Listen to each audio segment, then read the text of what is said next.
அனைவருக்கும் வணக்கம் and welcome back to our channel spiritual with Raji. எல்லாருக்கும் மனதார முதல்ல நன்றி சொல்லிக்கிறேன். நம்ம சேனல் கிட்டத்தட்ட ஸ்டார்ட் பண்ணி ஒரு வருடம் ஆயிடுச்சு. பிறந்த நாள் கொண்டாடி இருக்கு நம்ம சேனல். இந்த சேனலுக்கு சப்போர்ட் பண்ண அனைத்து நல்லுள்ளங்களுக்கும், அனைத்து சகோதர சகோதரிகளுக்கும் முதல்ல மனதார நன்றி சொல்லிக்கிறேன்.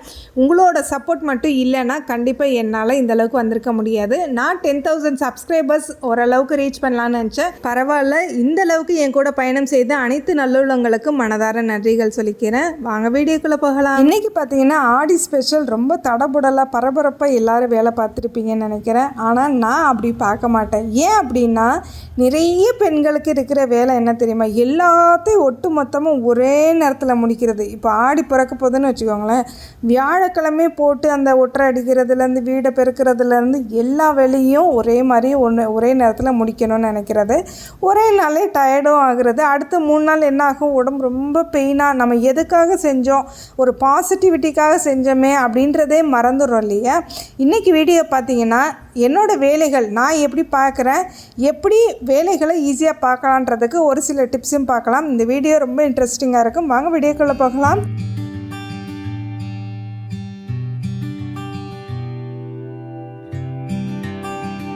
முதல்ல நம்ம வேலைகளை நம்ம எனர்ஜெட்டிக்காக முடிக்கிறதுக்கு சில விஷயங்கள் இருக்குது. என்ன அப்படின்னா, நம்ம கண்ணுக்கு குளிர்ச்சியாக ஏதாவது ஒன்று கேட்கவோ இல்லை பார்க்கவோ செய்யணும். நம்ம வேலைகள் மட்டும் அப்படியே ஒரே கண்ணோட்டத்தோடு முடித்தோம் அப்படின்னா கண்டிப்பாக அதில் ஒரு பாசிட்டிவிட்டியே இருக்காது. என்ன செய்வீங்க, இப்போ நானே சொல்கிறேன், இயற்கையாக நடக்கிற சொல்லவா. இப்போ நல்லா நம்ம இன்றைக்கி இன்றைக்கி நல்லா வியாழக்கிழமைன்னு நல்ல பூஜை பாத்திரங்கள் எல்லாமே கழுவியிருப்பீங்க. ஆடி 1ங்கிறனால ஒரு சில நேற்றே க்ளீன் பண்ணியிருக்கலாம். அப்படி எல்லாத்தையும் அந்த ஒற்றை அடிக்கிறதுலேருந்து, நம்ம சுவாமி ரூம் பூஜை ரூம் க்ளீன் பண்ணுறதுலேருந்து, நம்ம கிச்சன் க்ளீன் பண்ணுறதுலேருந்து எல்லாத்தையும் ஒரே நாளில் முடிச்சுட்டு இன்றைக்கி அப்பாடா. ஆனால் ஃப்ரெஷ்ஷாக இருக்கும் இல்லைங்கள, பட் ரொம்ப டயர்டாக திருப்பியும் அந்த வெள்ளிக்கிழமை வருமா, திருப்பியும் அந்த வியாழக்கிழமை வருமானு எல்லாருக்கும் தோணும் இல்லையா. ஆனால் அந்த மாதிரி செய்யாதீங்க. நம்ம கண்ணு குளிர்ச்சியாக, இப்போது இந்த நிலைவாசலே எடுத்துக்கோங்களேன். நிலைவாசல் இப்போ பூஜை பண்ணுறோம் அப்படின்னா ஒரு பூவாக இருக்கட்டும், அதை முன்னாடியே எடுத்து வச்சுருங்க. எல்லாமே அன்றைக்கி தான் பண்ணணும்னு நம்மளால் முடியாது. முதல் நாள், அதாவது ஒரு மதியம் வாக்கில், இல்லை ஈவினிங் கோலம் போடுவேன் அப்படின்னு இருக்கிறவங்க ஒரு ஈவினிங் மேலே அந்த இடத்தெல்லாம் சுத்தம் பண்ணி விட்டுருங்க. அதை நல்லா சுத்தம் பண்ணி வச்சுட்டு இறைவனுக்கு அதாவது நம்ம விநாயகர் பெருமான் வைக்கிறோம் இல்லையா, அந்த விநாயகர் பெருமான் வைக்கிறதா இருக்கட்டும், இல்லை நிலைவாசலில் ஏதாவது ஒரு சிலையோ இல்லை விளக்கு இருக்கிற இடமோ இல்லை விளக்கு மாடமோ அதெல்லாம் சுத்தம் பண்ணி வச்சுருங்க முதல் நாளே. எல்லாமே அதிகாலை எழுந்திரிச்சு பண்ணணும்னா ரொம்ப டயர்டாக இருக்கும். நமக்கு சப்போர்ட்டிவாக, அச்சோ நம்ம மனைவி இவ்வளோ வேலை பார்த்துருக்காங்க, நம்ம மாமியார் இவ்வளோ வேலை பார்த்துருக்காங்க, நம்ம மருமக இவ்வளோ வேலை பார்த்துருக்காங்கன்னு தோணாது. ஏன்னா அவங்களும் அதெல்லாம் பட்டிருப்பாங்க. இப்போ ஒரு மாமியாருக்கும் தோணாது, ஒரு கணவருக்கும் தோணாது. ஒரு பேச்சுக்கு வேணால் என்னம்மா அப்படியா கேட்க தானே முடியும். நம்ம வழிகளை அவங்க சுமக்க முடியாது இல்லையா. அதுக்கு நம்ம தான் தயார்படுத்தி வச்சுக்கணும். இப்போ முதல் நாளே செஞ்சு வைக்கும்போது என்னாகும், பாதிக்கு பாதி வேலைகள் குறையும். அதை நல்லா தொடச்சி வச்சுட்டிங்க முதல் நாளே, ஒரு எப்படி சொல்கிறது, ஒரு 4 மணி வாக்கிலே அதெல்லாம் க்ளீன் பண்ணி வச்சுட்டோம் அப்படின்னா அதிகாலை எழுந்திரிச்சு சும்மா அதில் அந்த ஈரப்பதத்துக்காக ஒரு மாப் பண்ணிவிட்டு நம்ம அந்த இடத்துல அழகாக கோலம் போடலாம்.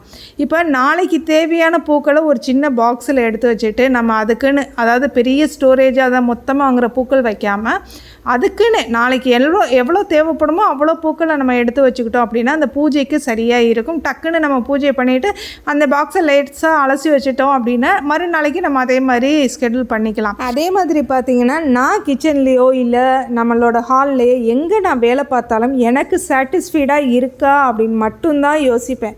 யாருக்காகவும் யாரோட வற்புறுத்தலின் பேரில் நான் கண்டிப்பாக வேலை செய்ய மாட்டேன். சாட்டிஸ்ஃபைடுனா எப்படின்னா, இப்போ நம்ம மகாலட்சுமி தாயார் நம்ம ஹாலில் இருக்காங்க இல்லையா, அவங்களுக்கு பக்கத்தில் இப்போ பசங்களாம் சோஃபாவில் ஏதாவது போட்டுட்டு போயிருப்பாங்க, இல்லை ஏதாவது கீழே சிந்தி கிடக்கலாம். இதெல்லாம் க்ளீன் பண்ணும்போது கண்டிப்பாக ஜலதீபம் ஏற்றுவேன். ஏன் அப்படின்னா, நான் தினமுமே வீட்டை பெருக்கி தொடச்சிடுறதுனால நம்ம வீடு எப்பயுமே சுத்தமாக தான் இருக்கும். ஏன்னா சுவாமி சிலைகள்லாம் நான் வச்சுருக்கேன் இல்லையா. இந்த ஜலதீபம் ஏற்றும் போது அதை பார்க்கும்போது எனக்கு அப்படி ஒரு சாட்டிஸ்ஃபைடு இருக்கும். அதே மாதிரி நம்மளோட ஃபிஷ் டேங்கை பார்த்துக்கிட்டே வேலை செய்வேன். அதே மாதிரி எனக்கு பிடிச்ச சாஃப்ட் மியூசிக்கோ இல்லை நிறைய வேலை இருக்குது ஹானஸ்ட்டாக பார்க்கணும் அப்படிங்கும்போது நல்ல சவுண்டாக மியூசிக் வச்சுட்டு கடன்னு அந்த வேலைகள் பார்ப்பேன். இப்போது என்னோடய காதுகள் அந்த மியூசிக்கை கேட்கும், என்னோடய மைண்டும் அதில் அப்சர்வ் ஆகி போயிடும். மற்றபடி என்னோடய கண்களும் கைகளும் மட்டும்தான் இந்த மாதிரி ஒரு டீப்பாயோ க்ளீன் பண்ணுறதா இருக்கலாம், இந்த மாதிரி மற்ற வேலைகளை நான் பார்க்க ஆரம்பிச்சிருவேன். அதே அதே மாதிரி பார்ட்டாக செய்வேன். இப்போது இந்த பெட்ரூம்னால் இந்த பெட்ரூமை முடிச்சுட்டு கன்ஃபார்ம் வெளியில் வரணும். அந்த பெட்ரூமை க்ளீன் பண்ணிக்கிட்டு இருக்கும்போதே கிச்சனுக்கு போயிடக்கூடாது, கிச்சனை க்ளீன் பண்ணிகிட்டு இருக்கும்போதே மற்ற வேலைகள் செய்யக்கூடாது. இந்த மாதிரி செய்யும்போது கண்டிப்பாக நம்மளால் எல்லா வேலைகளையும் மேனேஜ் பண்ணிவிட்டு எனக்குன்னு கண்டிப்பாக 2 மணி நேரம் ரெஸ்ட்டு கொடுத்தே ஆவேன். என்னால் பகலில் தூங்காமல் இருக்கவே முடியாது. ஏன்னா என்னால் அதிகாலை எந்திரிச்சிடுறேன், நைட்டுமே லேட்டாக ஆகிடுதுன்றனால கண்டிப்பாக 2 மணி நேரம் பகலில் தூங்க ஆரம்பிச்சிடுவேன். இந்த மாதிரி எனக்கு நேரம் ஒதுக்கி எனக்கு பிடிச்ச வேலைகள் செய்கிறனால மட்டும்தான், யாரோட வற்புறுத்தல்லையுமே நான் வேலை செய்யலை. ஏன் அப்படின்னா என் கணவர் நீ இத்தனை விளக்கு ஏற்றணும், இத்தனை கோலம் போடணும்னு அவங்க சொல்லவே மாட்டாங்க. நான் கோலம் போட்டாலும் ஓகேன்பாங்க, போடலைனாலும் ஓகேன்பாங்க. அப்படி இருக்கும்போது இதெல்லாம் காரணம் எனக்கு பிடிச்சிருக்கு. வெறும் வாசலில் எதுக்காக விடணும், நம்ம அழகாக கோலம் போட்டு அம்பாளை வரவேற்கலாம். இன்றைக்கி ஆடி மாதம் அப்படின்னு கிடையாது, எப்பயுமே இந்த மாதிரி கோலம் போடும்போது டஸ்ட்டு வரதான் செய்யும். டஸ்ட்டு வரும்போது என்ன பண்ணலாம், அதுக்காக தான் பக்கத்தில் செடிகளை வச்சுட்டு அவங்கள பார்த்துக்கிட்டே செய்கிறது. அதுக்கப்புறம் பார்த்திங்கன்னா இப்போ கிச்சனில் வேலை செய்யும்போது ஒரு சாட்டிஸ்ஃபைடான ஒர்க்கு சொல்கிறேன் பாருங்கள். இப்போ நம்ம கிச்சனில் வேலை செய்யும்போது நீட்டாக இருந்தால் எல்லாருக்குமே வேலை செய்ய ஒரு ஆசைகள் வரும். ஒரு சிலர் கிச்சன்லாம் போய் பார்த்திங்கன்னா அழகாக இருக்குது, இதில் நின்று ஒரு நாளாவது சமைக்கணும்னு யோசிப்போம் இல்லையா, அந்த மாதிரி நம்ம கிச்சனையும் வச்சுக்கணும். அதுக்கு இந்த மாதிரி நான் இன்றைக்கி பார்த்திங்கன்னா காரக்குழம்பு, முருங்கைக்காய் கத்திரிக்காய் போட்டு காரக்குழம்பு தான் வச்சேன். நாளைக்கு வெள்ளிக்கிழமை சாம்பார் வச்சுக்கலான்னு. இந்த மாதிரி காய்கள் கட் பண்ணும்போது அந்த நியூஸ் பேப்பர், ஒரு 2 நியூஸ் பேப்பர், இப்போ பழைய காய்லாங்கடைகள்லாம் போய் பார்த்தீங்க அப்படின்னா ஒரு 10 ரூபா கொடுத்தோம் அப்படின்னா கொஞ்சம் நியூஸ் பேப்பர் கொடுப்பாங்க. இன்னொன்று இது ஒரு பயோ வேஸ்ட்டு, இதை நம்ம கம்போஸ்ட்டாக கூட யூஸ் பண்ணிக்கலாம். இந்த மாதிரி வெஜிடபிள்ஸ், ஃப்ரூட்ஸு எல்லாமே ஒரே டைமிங்காக கட் பண்ணணும். அப்பப்போ பண்ணிக்கிட்டு இருந்தோம் அப்படின்னா நமக்கு செலவுகள் ஜாஸ்தியாகும். நியூஸ் பேப்பரும் பத்தாது, நமக்கு நேரமும் வேஸ்ட் ஆகும் இல்லையா. அதனால் நான் எல்லாத்தையுமே ஒரே டைமிங்காக அசம்பிள் பண்ணிடணும். இப்போ ஒரு குழம்பு வைக்கிறேன்னா அதுக்கு எல்லாமே ரெடியாக இருக்கிற மாதிரி நான் பார்த்துக்கிறேன் எப்பயுமே. ஏன் அப்படின்னா குழம்பு, பொரியல், சாப்பாடு இப்படி எல்லாத்தையுமே அந்த 7 மணிக்குள்ளே முடிக்கிறனால கண்டிப்பாக ரெடியாக வச்சுட்டு தான் அந்த கடாயை பற்ற வைப்பேன். இப்படி பண்ணும்போது பார்த்திங்கன்னா கேஸோட செலவுமே நமக்கு கொஞ்சம் குறையும். அதே மாதிரி இப்போ ஒரு குழம்பு நம்ம தாளிக்கிற வரைக்கும் தான், அந்த வதங்குற வரைக்கும் தான். வதங்கினதுக்கப்புறமா நம்ம ஆஸ் யூஷுவல் எப்பயும் போல் பாத்திரங்களை கழுவிடலாம், இல்லை மாவு அரைக்கணும் அரைச்சிடலாம். ஏதாவது ஒரு வேலைகள் 2 in 1 நம்ம பண்ணிடலாம். அந்த மாதிரி நான் இப்போ 7 மணினா 7 மணிக்கு நான் வெளியில் வந்துடுவேன். அப்படி வந்தால் மட்டும்தான் என்னால் மற்ற வேலைகளையும் பார்க்க முடியும். எனக்கு பிடிச்ச ஒரு சாட்டிஸ்ஃபைடான ஒர்க்கையும் நான் அடுத்தடுத்து செய்ய முடியும். இப்போ பார்த்தீங்கன்னா இந்த இடத்துல பாருங்கள், நியூஸ் பேப்பரை ஃபுல்லாக நம்ம கட் பண்ண அந்த காய்கறிகள் ஏதாவது உங்களுக்கு சிந்தனமாக தெரியுதா, ஃபுல்லாகவே க்ளீன் ஆகிடுச்சு. இதுக்கு எவ்வளோ நேரம் ஆக போகுது நமக்கு. அடுத்ததாக கிச்சனில் பாத்திரம் கழுவுறது நிறைய பெண்களுக்கு பிடிக்காது. காரணம் என்னென்னா ஒரு மாதிரி நம்ம சாப்பிட்ட வேஸ்ட் எல்லாமே ஒரு சிலர் போட்டிருப்பாங்க, ஒரு சிலர் வீட்டில் அந்த வேஸ்ட்டை தனியாக டஸ்ட்பினில் வச்சுருப்பாங்க. இந்த மாதிரி பண்ணும்போது நிறைய பெண்களுக்கு பிடிக்காது. இப்போ எங்கள் வீட்டில் நான் என்ன பண்ணுவேன் அப்படின்னா, சாப்பிட்ட வேஸ்ட்டு கண்டிப்பாக எங்களோட சிங்கில் போட மாட்டாங்க யாரும். அப்படியே அதாவது அந்த குழம்புலாம் சைடில் ஒட்டியிருக்கும் இல்லையா, அந்த ஒட்டியிருக்கிற அந்த குழம்பெல்லாம் பார்த்திங்கன்னா நான் அலசிட்டு தான் போடுவேன். இப்போ பசங்களாகவே இருந்தாலும் அவங்கவுங்க பிளேட்ஸ் அவங்கவுங்க கழுவணும், கணவராகவே இருந்தாலும் அவங்களும் அவங்களோட பிளேட்டை கழுவி வச்சிடணும். இது வீட்டில் நான் ப்ராப்பராக கொண்டு வந்துட்டேன் ரூல், இதுதான் ரூலுன்னு கொண்டு வந்தாச்சு. அடுத்ததாக பார்த்திங்கன்னா இப்போ வெளியில் நம்ம போயிட்டு வரோம். இப்போ என் பாப்பாவே நான் விட்டுட்டு வரும்போது காய்கறிகள் வாங்கிட்டு வருவேன். இந்த காய்கறிகள் எல்லாம் வைக்கும்போது டக்குன்னு வந்த உடனே அலசி மஞ்சத்தூள் போட்டு அதை க்ளீன் பண்ணி கட் பண்ணிலாம் கண்டிப்பாக ப்ரீ பிளான் பண்ண முடியாதுன்றதுனால இந்த மாதிரி ஒரு பெரிய சைஸ் பாக்ஸு, இது பார்த்திங்கன்னா அந்த வீடு கட்டும்போது யூஸ் பண்ணுவாங்கள்ல, அந்த சிமெண்ட்டெல்லாம் கொண்டு போவாங்களா, அந்த பாக்ஸு தான். இதில் பார்த்திங்கன்னா வந்த உடனே எவ்வளோ வெஜிடபிள்ஸ்னாலும் வைக்கலாம், ஒரு 4 தேங்காய், எவ்வளோ காய்கறி வேணாலும் வைக்கலாம். வந்த உடனேயுமே அதில் அப்படியே போட்டுட்டு கரெக்டாக நான் தூங்கி எந்திரிச்சதுக்கப்புறமா அதை ஃபுல்லாக செட்டில் பண்ணிடுவேன். அப்படி பார்க்கும்போது பார்த்திங்கன்னா தரையில் விரித்து போட்டு, இல்லை காய்கறிகளை அப்படியே சோஃபாவில் கவரோடு வைக்கிறது, இல்லை கிச்சனில் கவரோடு வைக்கிறது, இந்த மாதிரி வைக்காமல் தடுக்கலாம். இன்னொன்று ஓப்பனாக இருக்கும்போது நல்லா ஃப்ரெஷ்ஷாகவே இருக்குன்றனால அவசரமாக எடுத்து உடனே பண்ணணுன்ற அவசியம் இல்லாதனால பொறுமையாக தூங்கி எழுந்துச்சு நல்லா ஒரு ஒரு 11 மணிக்கு மேலே போர்ட்டிக்குள்ளே உட்காந்துட்டு கூட அப்படியே நம்ம செடிகளை ரசிச்சுட்டு அப்படியே பொறுமையாக ப்ரீ பிளான் பண்ண வேண்டியது, வெஜிடபிள்ஸ் கட் பண்ண வேண்டியது, இந்த மாதிரி கட் பண்ணிடுவேன். கிச்சனில் நின்றுக்கிட்டே அவ்வளோ நேரம் பண்ண மாட்டேன். அது மார்னிங் தான் அந்த வெஜிடபிள் கட் பண்ணுறது, குழம்பு வைக்கிறது, இந்த பரபரப்பான வேலைகள் காலையில். அதுவுமே எனக்கு பிடிச்ச மாதிரி இருக்கணுன்றதுக்காக தான் நைட்டு கொஞ்சம் டஃப் கொடுத்து கிச்சன் க்ளீனிங்லாம் முடிக்கிறது. இப்போ காலையில் பார்த்திங்கன்னா ஒரு பக்கம் பால் ரெடி பண்ணியாச்சு, ஒரு பக்கம் பார்த்திங்கன்னா குழம்பு வச்சாச்சு. இது எல்லாமே பாருங்கள், குழம்பு வைக்கும்போதே எல்லா வெஜிடபிள்ஸும் ரெடியாக தான் வச்சுருப்பேன். நீங்கள் பார்க்கும்போதே உங்களுக்கு தெரியும்.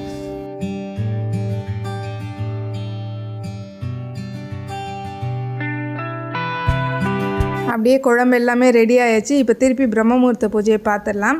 இது எல்லாமே மிக்ஸ் அண்ட் மேட்சாக தான் கொடுத்துருப்பேன். ஒரே தான் பிரம்ம முகூர்த்த பூஜைன்னா நான் போடுற கோலம் எல்லாமே காட்டும்போது கிட்டத்தட்ட அதுவே ஒரு 5 நிமிஷத்துக்கு மேலே 10 நிமிஷம் ஆகிடுது இல்லையா. அதனால தான் மிக்ஸ் அண்ட் மேட்சாக இடையில காட்டுறேன். இது பார்த்திங்கன்னா அதிகாலை அழகாக பார்த்திங்கன்னா முதல் நாள் நல்லா மழை பெஞ்சதுக்கு அதுக்கும் நம்ம அந்த பூக்களை பறித்து நல்லா ப்ளூமாக இருந்துச்சு. அது அழகாக நம்ம விநாயகருக்கும் சூற்றியாச்சு. அதே மாதிரி அவருக்கு அர்ச்சனை பண்ணியாச்சு. அர்ச்சனைனா 108 1008 அப்படிலாம் கிடையாது. நம்மளால் எத்தனை அர்ச்சனை பண்ண முடியுதோ 10 11 100 200 எவ்வளோ வேணாலும் நம்ம ஐயனுக்கு பண்ணலாம். விநாயகருக்குன்னு எந்த கடவுளாக இருந்தாலும் பண்ணலாம்.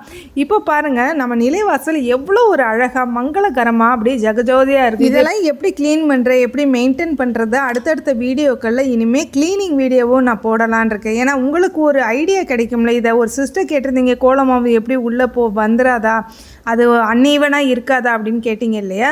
அதுக்காகவும் உங்களுக்கு ஒரு ஐடியா கிடைக்கும். இது எப்படி, ஏன்னா எறும்புகளும் வரும் இல்லையா. ஒரு சிலர் வீட்டிலலாம் பார்த்திங்கன்னா எறும்புகள் ஓட்டை போட்டுக்கிட்டே வந்துடும். எங்கள் வீட்லேயுமே அந்த பழக்கம்லாம் இருக்குது. நிறைய எறும்புகள் வரும். அந்த மாதிரி இருக்கும்போது நம்ம எப்படி க்ளீனிங் பண்ணலாம், அதுக்குன்னு எப்படி நேரம் ஒதுக்கலான்றதை பற்றியும் அடுத்தடுத்து காட்ட போகிறேன். ஒரே தான் நான் கோலம் போட்டதுக்கப்புறம் இல்லை போடும்போது பார்க்குறதுக்கும் நான் க்ளீன் பண்ணுறதை பார்க்கும்போது உங்களுக்கு சாட்டிஸ்ஃபைடாக இருக்கும். ஏன்னா மழைலாம் பேஞ்சிச்சு அப்படின்னா இந்த இடம் ஃப்ரெஷ்ஷாக தான் இருக்கும். பட் நம்ம குட்டி விநாயகர் வச்சுருக்கோம் இல்லையா, அதாவது நம்ம இப்போ கூட ரீசெண்டாக நம்ம வெற்றிலை தீபம் போட்டோம் இல்லையா, இப்போ செவ்வாய்க்கிழமை வந்துச்சு இல்லையா, அந்த விநாயகர் அதாவது ஒரு ஷெல்ஃபை கன்வெர்ட் பண்ணி அதில் நிறைய செடிகள் வச்சு அதுக்கு நடுவில் ஒரு குட்டி விநாயகர் வச்சுருந்தோம் இல்லையா. அந்த விநாயகர்கிட்டலாம் பார்த்திங்கன்னா எவ்வளோ மழை பெய்யும்போது பார்த்திங்கன்னா ஃபுல் அண்ட் ஃபுல் டஸ்ட்டு வந்து அப்படியே ஃபார்ம் ஆகிடும். அதெல்லாம் எப்படி க்ளீன் பண்ணுறேன், அது எப்படி எனக்கு வந்து எந்த நேரம் பார்த்தாலும் ஒரு க்ளீனிங்காக எது எப்படி இருக்குது, இதெல்லாம் வந்து கொஞ்சம் தெளிவாகவும் காட்டுவோமே, எதுக்கு ஒரே மாதிரியே காட்ட அப்படின்னு எனக்குமே ஒரு மாதிரி இருக்குது. அதனால் அடுத்தடுத்து வரக்கூடிய வீடியோக்கள் மோஸ்ட்லி க்ளீனிங் வரும். அதே மாதிரி நம்ம பிரம்ம முகூர்த்த பூஜையும் வரும். அதுக்கப்புறம் பார்த்திங்க அப்படின்னா நம்ம பூஜை ரூமை எப்படி மெயின்டைன் பண்ணிக்கிட்டே இருக்கலாம். இப்போ வியாழக்கிழமை ஆகிடுச்சு அப்படின்னாலே பூஜை ரூமை கசன்னு நம்ம க்ளீன் பண்ணும்போதெல்லாம் பார்த்திங்கன்னா அந்த இடமே கசன்னு ஆகிடும். அந்த மாதிரி இல்லாமல் எப்போ பார்த்தாலும் அப்படியே ஜகஜோதியாக பார்க்கும்போது கண்ணு குளிர்ச்சியாக அப்படியே பளபளன்னு ஒரு எப்படி சொல்கிறது, ஒரு தங்க கோட்டை எப்படி இருக்கும் அந்த மாதிரி நம்ம பூஜை ரூமை எப்படி வச்சுக்கலாம். அதை பற்றியும் ஒரு டிப்பு கொடுக்குறேன். ஏன்னா ஒரு க்ளீனிங் பண்ணணும், ஆனால் அது பண்ணுற மாதிரி தெரியக்கூடாது. எப்பயுமே க்ளீனிங்காக இருக்கணும். க்ளீனிங் பண்ணுறன்ற பேரில் வீடு ஃபுல்லாக கசன்னு ஆக்கிட்டு அதுக்கப்புறம் ஒரே ஒரு டைம் க்ளீனாக இருக்கிற பேர் க்ளீனிங் கிடையாது இல்லையா. இன்றைக்கே பார்த்திங்கன்னா நம்ம விநாயகரை வச்சுருக்கோம் இல்லையா, அந்த டேபிள் கீழெல்லாம் அப்படியே பார்த்திங்கன்னா அந்த காற்றுக்கும் அதுக்கும் மழை வேறு பெஞ்சிச்சு இல்லையா. அதே மாதிரி இந்த அலசி விடுறதெல்லாம் பார்த்திங்கன்னா அடியில் அந்த எப்படி சொல்கிறது, அந்த உப்பு படிஞ்ச மாதிரி இருக்குது. அது எல்லாமே க்ளீன் பண்ணணும். அந்த க்ளீனிங் வீடியோவும் அடுத்தடுத்து உங்களுக்கு கொடுக்குறேன். அதே மாதிரி எல்லாமும் நம்ம மாடியில் உள்ள நீங்கள் ரூம்ஸ் எதுவுமே நீங்கள் பார்த்தது இல்லை இல்லையா, அந்த ரூம்ஸ் எல்லாம் எப்படி நான் மேக் ஓவர் பண்ணியிருக்கேன். அதே மாதிரி மாடியில் இருக்கக்கூடிய அந்த ஹால் எப்படி இருக்குது. நம்ம டியூப்ளெக்ஸ் வீடை பற்றி நம்ம வீட்டை எப்படியாவது ஒரு ஹோம் டூர் போடுங்கன்னு கேட்குறீங்க. ஹோம் டூர் போடுறதுக்காக இல்லை, இன்னுமே ஒரு ஃபேமிலியில் எனக்கு வந்து கிரிப் கிடைக்கல மீன்ஸ் இது தேவையா அப்படிங்கிற ஒரு எண்ணம் எல்லாருக்கும் இருக்குது. நான் இதில் போடுறது ஒரு சரியான ஒரு எப்படி சொல்கிறது, ஒரு தூண்டுதல் மூலியமாக அப்படின்றத நான் காட்டணும். இது எதுக்காக இவ்வளோ கஷ்டப்படணும், இவ்வளோ பெரிய வீட்டில் இருக்கிறோம், இவ்வளோ பெரிய ஒரு நல்ல நிலைமைக்கு இருக்கிறோம், இது எதுக்காக நான் கஷ்டப்பட்டு இந்த யூடியூப் வீடியோ போடணுங்கிறது உங்களுக்கு மட்டும் இல்லை, என் குடும்பத்துக்கும் எல்லாருக்குமே நான் காட்டணும். இது ஒரு சிலருக்கு எங்கள் ஃபேமிலியில் தெரிஞ்சிருக்கும். இருந்தாலுமே இது எதுக்காக இவ்வளோ கஷ்டப்படுறேன் அப்படிங்கிறது கண்டிப்பாக நம்ம யூடியூப் மூலியமாக வரக்கூடிய சேலரியில் அது என்ன செய்கிறேன், எதுக்காக செய்கிறேன்றதை கண்டிப்பாக எல்லாருக்குமே நான் தெரியப்படுத்துவேன். அதுக்கப்புறம் பொறுமையாகவே நம்மளோட ஹோம் டூரை கண்டிப்பாக காட்டாமலாம் இருக்க போகிறதில்ல. கொஞ்சம் வெயிட் பண்ணுங்கள். நான் எதுக்காக என்ன காரணத்துக்காக யூடியூப்பில் வந்தேன் அப்படிங்கிறத முக்கியமான ஒருத்தருக்கு கொடுத்த வாக்கையும் நிறைவேற்றணும் அப்படின்றதுக்காக தான் இந்த யூடியூப்குள்ளே அதோட காரணமெல்லாம் அடுத்தடுத்து தொடர்ந்து நம்ம வீடியோக்களில் பார்க்கலாம். அடுத்ததாக பார்த்திங்கன்னா இந்த விநாயகர்கிட்ட தான் நான் சொன்னேன். இங்கெல்லாம் பார்த்திங்கன்னா நல்லா மழை பெஞ்சிச்சுன்னா அப்படியே தண்ணி ஓரத்தில் நிற்கும். அதே மாதிரி டஸ்ட்டுலாம் க்ரியேட் ஆகும். இதெல்லாம் பார்த்திங்கன்னா வீட்டு வேலையை கம்ப்ளீட் பண்ணி ஒரு வேலைக்கு போனால் எப்படி செய்வோம் அந்த மாதிரி கம்ப்ளீட் பண்ணி வெளியில் வந்துடுவேன். வெளியில் மீன்ஸ் எனக்கு க்ளீனிங் ஒர்க் முடிஞ்சிச்சு, நான் ஃப்ரீயாக பண்ணுறேன், எனக்கு தூக்கம் வரல, நான் தூங்கி எந்திரிச்சிட்டேன் அப்படின்னு சொல்லிட்டு ஃப்ரீயாக பண்ணுவேன். அடுத்ததாக ஒரு சகோதரி கேட்டிருந்தீங்க, இந்த விளக்கு மண் விளக்குலாம் இருக்குது சிஸ்டர் வேணுமானு. இப்போதைக்கு என்கிட்ட நிறைய மண் விளக்கு இருக்குது, ஆனால் கண்டிப்பாக தேவைப்படும் ஒரு நாள். அப்படி தேவைப்படும்போது நானே உங்களுக்கு சொல்கிறேன். கமெண்ட்டில் அதாவது இல்லை வீடியோக்களில் எதுலையாவது ஒன்றில் சொல்கிறேன். உங்கள்கிட்ட முடியும்னா நீங்கள் அனுப்பி விடுங்க. உங்களோட விளக்குகள் பார்த்தீங்க அப்படின்னா நிறைய பெண்கள் இந்த விளக்கு எங்கே வாங்குறீங்க, அந்த விளக்கு எங்கே வாங்குறீங்கன்னு கேட்குறாங்க. கேட்குறாங்க. ஒரு வேளை நல்லா இருந்துச்சு அப்படின்னா நம்ம சகோதரிகள்கிட்டையுமே உங்களோட விளக்கு எப்படி இருக்குன்றதை பற்றி நான் கண்டிப்பாக சொல்லி உங்களுக்கும் ஒரு உதவி செஞ்ச மாதிரி இருக்கும் இல்லையா. அடுத்ததாக பார்த்திங்கன்னா இந்த விளக்குகள் பார்த்திங்கன்னா நாளைக்கு தேவையான விளக்கெல்லாம் ஒரு இதில் எடுத்து வச்சுருப்பேன். க்ளீன் பண்ண விளக்குகள்லாம் ஒரு பிளேட்டில் வச்சுருப்பேன். தீப்பெட்டி அப்புறம் சாம்பிராணிலாம் ஒரு பிளேட்டில் வச்சுருப்பேன். இந்த மாதிரி எல்லாமே செட்டில் பண்ணி அதுக்குன்னு தனி இடத்தை கொடுத்து அதை ஒதுக்கி வைக்கும்போது தான் பார்த்திங்கன்னா என்னோடய வேலைகள் வந்து எக்ஸ்டர்னாக ஆகிறது கிடையாது. ஒரு நாள் நான் தூங்கிட்டேன், ஒரு நாள் ரெஸ்ட் எடுத்துட்டேனாலும் எனக்கு எக்ஸ்டர்னாக அந்த மாதிரி வேலைகள் தனியாக வர போகிறது கிடையாது. வீட்டுக்குள்ளே சில பாத்திரங்கள் செய்கிறோம், சில வேலைகள் வரும், அதெல்லாம் வந்து அது நம்ம கொஞ்சம் அந்த டயர்டாக இருக்கிறப்ப விட்டுட்டு அதுக்கப்புறம் கஷ்டப்பட்டு தானே பார்க்கணும்.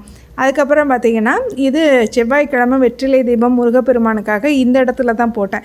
நிறைய பெண்களுக்கு இருக்கிற ஒரு டவுட் என்ன அப்படின்னா, நான் எப்படி அபிஷேகம் பண்ணுறேன், பூஜை ரூமில் பண்ணுறீங்களாக்கா இல்லை வெளியில் பண்ணுறீங்களா, துளசி மாடத்துக்கிட்ட பண்ணுறீங்களான்னு கேட்குறீங்க. ஒரு வீடு, அது சொந்த வீடோ இல்லை வாடகை வீடோ, அந்த வீட்டோட என்ட்ரன்ஸ் முடிகிற வரைக்கும், இல்லை என்ட்ரன்ஸுன்னு தனியாக கொடுத்துருக்காங்கனாலும் அது நமக்கு நம்ம பணம் கொடுக்குற வரைக்கும் நமக்கு தான் இல்லையா. அதே மாதிரி தான் இப்போ இது வந்து நம்ம சொந்த வீடுங்கிறனால பார்த்திங்கன்னா எல்லா இடத்துலையுமே அபிஷேகம் பண்ணுவேன். ஒரு இடத்துல மட்டும் அப்படின்லாம் பண்ண மாட்டேன். இப்போ பார்த்திங்கன்னா இங்கே வந்து வெற்றிலை தீபம் போடுறேன்னா அடுத்து பார்த்திங்கன்னா இப்போ துளசி மாடத்துக்கிட்ட வெற்றிலை தீபம் போடலாம். அந்த மாதிரி எங்கெங்கே கிடைக்குதோ அங்கங்கே அபிஷேகம் பண்ணுவேன். அபிஷேகம் பண்ணுற இடம் மட்டும் பார்த்திங்கன்னா பெரிய விநாயகர் இல்லைன்னா பார்த்திங்கன்னா துளசி மாடத்துக்கிட்ட, இல்லை நம்ம பூஜை ரூமில் பண்ணுவேன். பூஜை ரூமில் பண்ணும்போது எனக்கு என்னென்னா ஃப்ரீயாக தான் இருக்கும், இருந்தாலுமே ரொம்ப தண்ணி செலவு பண்ணி ரொம்ப பண்ண முடியாது. தெரிச்சுது அப்படின்னா ஒவ்வொரு விளக்குலையுமே ஒரு மாதிரி டாட்டாக விழுந்துருன்றனால நான் ஸ்பெசிஃபிக்காக வெளியில் வச்சு பண்ணுறது எனக்கு ரொம்ப பிடிக்கும். நல்லா தாராளமாக உட்காந்துட்டு மனை வச்சு உட்காந்துட்டு அப்படி தாராளமாக நாமம் சொல்லி பண்ணுவேன். இன்னொன்று வீட்டுக்குள்ளே வந்து எல்லாத்தையும் ஆர்கனைஸ் பண்ணணுன்ற அவசியம் இருக்காது எனக்கு. அதனாலே பார்த்திங்கன்னா நான் வெளியில் வச்சு பண்ணும்போது கடன் வெளியில் எடுத்து வச்சுட்டு ஒரு பேஸ்கெட் அதுக்குன்னு வச்சுருப்பேன். எல்லாத்துக்குமே ஒரு ஸ்டோரேஜ் கண்டெய்னர் வச்சுருப்பேன். ஒரு கிச்சனாக இருக்கட்டும், ஒரு நைஃப் செட்டு வைக்கிறதா இருக்கட்டும், இல்லை ஒரு பாத்திரங்கள் வைக்கிறதா இருக்கட்டும். இன்றைக்கி இப்போ வேலை முடியலை அப்படின்னா அந்த வேலையை டக்குன்னு முடிக்கிற மாதிரி அதுக்குன்னு ஒரு பேஸ்கெட் வச்சுருப்பேன். இதை நான் வந்து ஒரு வீடியோவில் கூட ஒரு சின்ன ஒரு டெக்னிக் சொல்லியிருந்தேன். ஹால்லலாம் நிறைய பொருட்கள் இருக்குது. இப்போ க்ளீன் பண்ணணுன்னா பெருக்கிறது பெரிய வேலை கிடையாது, ஆனால் அந்த பொருட்களை எடுத்து வைக்கிறது பெரிய வேலை. அந்த நேரத்துக்கு ஒரு 2 பேஸ்கெட் வச்சுட்டு எதெல்லாம் வேஸ்டேஜோ அதை டக்குன்னு அந்த பேஸ்கெட்டில் ஒன்றில் போட்டுட்டு எதெல்லாம் தேவைப்படுதோ அதை ஒரு பேஸ்கெட்டில் போட்டுட்டு ஒரு பெட்டு மேலே கூட வச்சுட்டு நீங்கள் மற்ற வேலைகளை தொடர்ந்து பார்க்க ஆரம்பிச்சிடுங்க அப்படின்னு சொல்லியிருக்கேன். அதெல்லாம் இனிமேல் தொடர்ந்து தெளிவாகவே காட்டுறேன். அது வந்து ஷார்ட் வீடியோவில் சொல்லியிருந்தேன்னு நினைக்கிறேன். நான் இனிமேல் தொடர்ந்து காட்டுறேன். நம்ம ஹால் காலையில் எப்படி இருக்குது, அதை எப்படிலாம் க்ளீன் பண்ணுறேன் அப்படிங்கிறத தெளிவாக காட்டுறேன். எனக்கு என்னென்னா வீடியோ எடுக்கும்போது ரொம்ப லென்த்தியாக அதுக்குன்னு டைம் ஒதுக்கணுன்ற மாதிரி இருக்குது. அதனால தான் பார்த்தீங்கன்னா இந்த பிரம்ம முகூர்த்த நேரத்தில் யாரும் டிஸ்டர்ப் பண்ணுறதுக்கு ஆள் இல்லைன்றனால நான் பாட்டை பண்ணுறது, இந்த ஈவினிங் டைமில் நான் பாட்டை பண்ணுறது. அதனால தான் பார்த்திங்கன்னா தனித்தனி வேலைகளை நான் காட்ட முடியல. ஆனால் இனிமேலும் நமக்கு ஒரு 1 இயர் வந்துட்டோம், நம்ம யூடியூப்லன்னு ஒரு க்ரிப்பாக கொடுத்து வந்துட்டோம். இனிமேலும் அதை வந்து ஒரு சரியானதாக கொண்டு போகணும், எல்லா பெண்மணிகளுக்கும் அது உதவியாக இருக்கணுன்றதுக்காக தான் இனிமேல் வீடியோவை கொஞ்சம் லென்த் பண்ணி கொண்டு போயிட்டுருக்கேன். உங்கள் எல்லாருக்கும் பிடிக்கும்னு நம்புகிறேன்.